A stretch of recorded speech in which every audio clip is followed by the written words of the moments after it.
ఏంట్రా ఇది? ఎప్పుడూ లేనిది నువ్వు మందు కొడుతున్నావేంట్రా? అసలు నీకు మందు అలవాటే లేదు కదరా? ఎప్పటి నుంచి మొదలు పెట్టావు? ఎప్పటి నుంచో కాదు, ఇప్పుడే స్టార్ట్ చేశా. ఎందుకురా? హార్ట్ బర్న్ అయింది. ఆ బాధ తట్టుకోలేక మందుతో చల్లార్చి మత్తులో ఉండాలనిపించింది. ఏంట్రా ఆ మాటలు? కోటీశ్వరుడి ఇంటికి అల్లుడయ్యావుగా? ఏం కోటీశ్వరుడు ఇల్లురా? కొండ మీద కుందేలుంటే కుందేలు కొండంత అనుకుంటే సరిపోతుందా?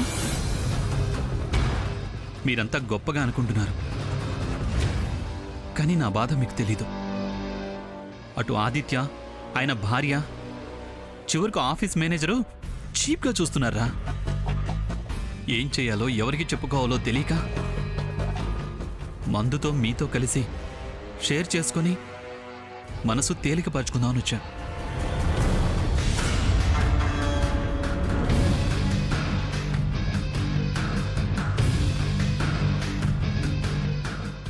నిన్ను చీప్గా చూడవేంట్రా? వరసలే కానీ అక్కడ వాల్యూస్ లేవురా. ఎంతో కాలం నుంచి ఆ కంపెనీని నమ్ముకొని దాని అభివృద్ధికి పాటుపడుతున్నా. నాకే వాళ్ళ పర్మిషన్ లేకుండా డబ్బులు ఇవ్వద్దని ఆర్డర్ పాస్ చేశారు. నీ మీద ఎందుకురా ధరణికి అంత కోపము? మొత్తం తను దోచుకోవాలని ప్లాన్ చేసినట్టుంది.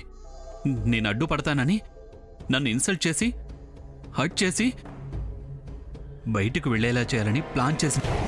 అలాగా? నిన్ను బయటకు పంపిస్తే ఏం చేస్తావురా? ఆలోచిస్తున్నా.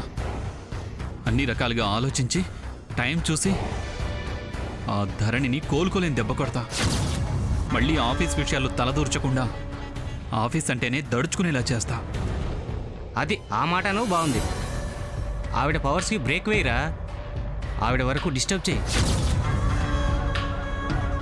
ఈ విషయంలో నీకేమైనా హెల్ప్ కావాలంటే చెప్పు, మేము ఫుల్ సపోర్ట్ చేస్తాం.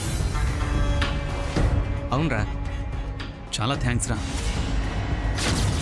ధరణి, నన్ను అవమానిస్తావా? నన్ను ఎక్కడైతే అవమానించావో అక్కడే నిన్ను అవమానిస్తా. తల దించుకుని నిలబడేలా చేస్తా. అప్పుడు తెలుస్తుంది నీకు మీ ఆయనకు ఈ శ్రావణ్ అంటే ఏంటో.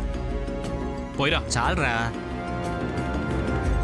చాలదు, చల్లారలేదు. భగభగమని గుండె మండిపోతోందిరా. పోయిరా.